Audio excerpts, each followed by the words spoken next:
എന്തൊക്കെയാ അവിടെ ഉണ്ടാവാറ് ഡെയിലി? രാവിലെ പൊറോട്ട, ഇഡ്ഡലി, പുട്ട്, ഉച്ചയ്ക്ക് ചോറ്, സാമ്പാർ, അവിയൽ, സാദാ ചോറ്. ഒരു മാലപ്പൊടികളൊന്നും പുറത്തുനിന്ന് വാങ്ങണില്ല, ഒക്കെ ഉണ്ടാക്കണം. വെളിച്ചെണ്ണ കാച്ചണം, വെളിച്ചെണ്ണ പാക്കറ്റായിട്ടൊരു സാധനം വാങ്ങണം. പാക്കറ്റായിട്ടൊരു സാധനം വാങ്ങാനില്ല, എല്ലാം നിങ്ങൾ തന്നെ എല്ലാം വീട്ടിലുണ്ടാക്കണം. അതേപോലെ മായങ്ങളൊന്നും ഇല്ലാതെ നമ്മുടെ വീട്ടിൽ നിന്ന് നമ്മുടെ ഭാര്യ ഉണ്ടാക്കി തരില്ല, അമ്മ കണ്ടു തരില്ല. അതേമാതിരി നാടൻ ചോറ്, മായല്ല, ഒന്നുമില്ല. വയറിന് കേടുണ്ടാവില്ല, അത് ഉറപ്പാണല്ലേ. ഈ ഒരു സ്പോട്ട് വരുന്ന എവിടെ? ഹായ് സുഹൃത്തുക്കളെ, മലപ്പുറം ജില്ലയിലെ കൊണ്ടോട്ടിക്കടുത്ത്, അതായത് ക്രോസ് റോഡ് ഉണ്ട് നമ്മൾ എയർപോർട്ടിലേക്ക് വരുന്ന, അവിടുത്തെ ഒരു തനിനാടൻ ഉച്ചയൂണ് കിട്ടുന്നൊരു ഹോട്ടലിൽ നിന്ന് ഭക്ഷണം കഴിക്കാൻ കയറിയപ്പോൾ എനിക്ക് ഒരുപാട് ഇഷ്ടപ്പെട്ടു അവിടുത്തെ ഫുഡ്. പ്രത്യേകിച്ച് ഉദ്യോഗസ്ഥന്മാരൊക്കെ വന്ന് കഴിക്കുന്നൊരു ഹോട്ടലാണ്. നാടൻ ഭക്ഷണം എന്ന് പറഞ്ഞാൽ ഒരു ചേച്ചി ഒരു ചേട്ടനുണ്ട്. അപ്പോൾ അവർ വീട്ടിൽ നിന്ന് ഉണ്ടാക്കുന്ന പോലെ തന്നെയാണ് കേട്ടോ ഉണ്ടാക്കുന്നത്. അപ്പോൾ അതിൻ്റെ കാര്യങ്ങളൊക്കെ അവർ തന്നെ പറയുന്നുണ്ട്. എനിക്കിഷ്ടപ്പെട്ടത് കൊണ്ട് കുറേ പേർക്ക്, അതായത് വയറിന് ഒരു തകരാറും ഇല്ലാത്ത ഭക്ഷണം. അതിലുണ്ടെങ്കിൽ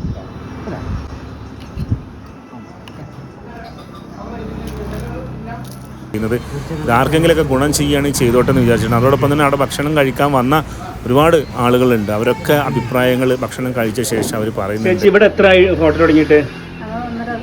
1.5 വർഷമായി. ആദ്യം ഈ ഫീൽഡിലായിരുന്നു? ഒരു പരിചയമില്ല, ഞങ്ങൾ വീട്ടിലുണ്ടാക്കണം അതേപോലെ ഉണ്ടാക്കാത്രേ. അത് ശരി. ഇവിടെ പിന്നെ പച്ചക്കറി കാര്യങ്ങൾ അങ്ങനെ എന്തൊക്കെയാണ് ഇവിടെ ഉണ്ടാവാറ് ഡെയിലി? രാവിലെ പൊറോട്ട, ഇഡ്ഡലി, പുട്ട്, ഉച്ചയ്ക്ക് ചോറ്, സാമ്പാർ, അവിയൽ, സാദാ ചോറ്. ഒരു മാലപ്പൊടികളൊന്നും പുറത്തുനിന്ന് വാങ്ങണില്ല, ഒക്കെ ഉണ്ടാക്കണം. വെളിച്ചെണ്ണ കാച്ചണം, വെളിച്ചെണ്ണ പാക്കറ്റായിട്ടൊരു സാധനം വാങ്ങണം. പാക്കറ്റായിട്ടൊരു സാധനം വാങ്ങാനില്ല, എല്ലാം നിങ്ങൾ തന്നെ എല്ലാം വീട്ടിലുണ്ടാക്കണം. അതേപോലെ മായങ്ങളൊന്നും ഇല്ലാതെ. അതാണ് ഇതിന്റെ പ്രത്യേകത. എനിക്കെല്ലാം ഇഷ്ടപ്പെട്ടതുകൊണ്ട് ഞാനൊരു വീഡിയോ ആക്കിയിരുന്നു. ടേസ്റ്റ് ഇല്ലെങ്കിലും വയറിന് കേടുണ്ടാവില്ല, അത് ഉറപ്പാണ് അല്ലേ. ഈ ഒരു സ്പോട്ട് വരുന്നത് എവിടെയാണ്? ഇത് ചെറിയ ചുമത്തിന്റെ മുക്കൂടിന്റെ ഇടയിലായിട്ട് ക്രോസ് റോഡ് കൊണ്ടോട്ടിക്ക് അടുത്തില്ല. അതാണ് ഈ ലൊക്കേഷൻ അല്ലേ? നമ്മൾ കോടങ്ങാട് വഴി നമ്മുടെ കറേറ്റാൽ റോഡില് മുക്കൂടിനും ഇടയ്ക്ക് അല്ലേ? അത് ശരി. ഇത് രാവിലെ എത്ര മണിക്ക് തുറക്കും? രാവിലെ ഒരു 6 മണിയാകുമ്പോൾ ഞങ്ങൾ എത്തും. പിന്നെ ഫുഡൊക്കെ ആയിരുമ്പോൾ 6:30. വൈകുന്നേരം എത്ര മണി? വൈകുന്നേരം ചോറ് കഴിഞ്ഞാൽ വൈകുന്നേരം ചോറിന്റെ സമയം കഴിഞ്ഞു. ഒരു ദിവസം ഏകദേശം എത്ര ആളുകൾക്ക് ഭക്ഷണം കൊടുക്കും? അത്യാവശ്യം കുഴപ്പമില്ല. ഇപ്പൊ ഞാൻ കണ്ടുപോയി അങ്ങനെ കുറച്ച് ഉദ്യോഗസ്ഥന്മാരൊക്കെ അല്ലേ വരുന്നതാണ് അല്ലേ? അപ്പൊ എന്തായാലും ഞാനിവിടെ വന്നപ്പോൾ എനിക്കിതൊക്കെ ഭയങ്കരമായിട്ട് ഇഷ്ടപ്പെട്ടു ഭക്ഷണം. അപ്പൊ അത് കൂടുതൽ ആളുകളിലേക്ക് എത്തട്ടെ എന്ന് വിചാരിച്ചിട്ടാണ്. അപ്പൊ മായമില്ലാത്ത നാടൻ ചോറ്, മറ്റേ അതാണ് നമുക്ക്. ഞാനിപ്പോ അത് ഇത് എന്താ പൊടികളെവിടെ? പൊടിയുടെ അവിടെ ഉണ്ടോ? നാടൻ ചോറ്, മായല്ല, ഒന്നുമില്ല. കറക്റ്റ് എപ്പോൾ വിശ്വസിച്ച് കഴിക്കാം. പള്ളവേദന ഒന്നും ഉണ്ടാവില്ല. നാടൻ ചോറ് കറക്റ്റ്.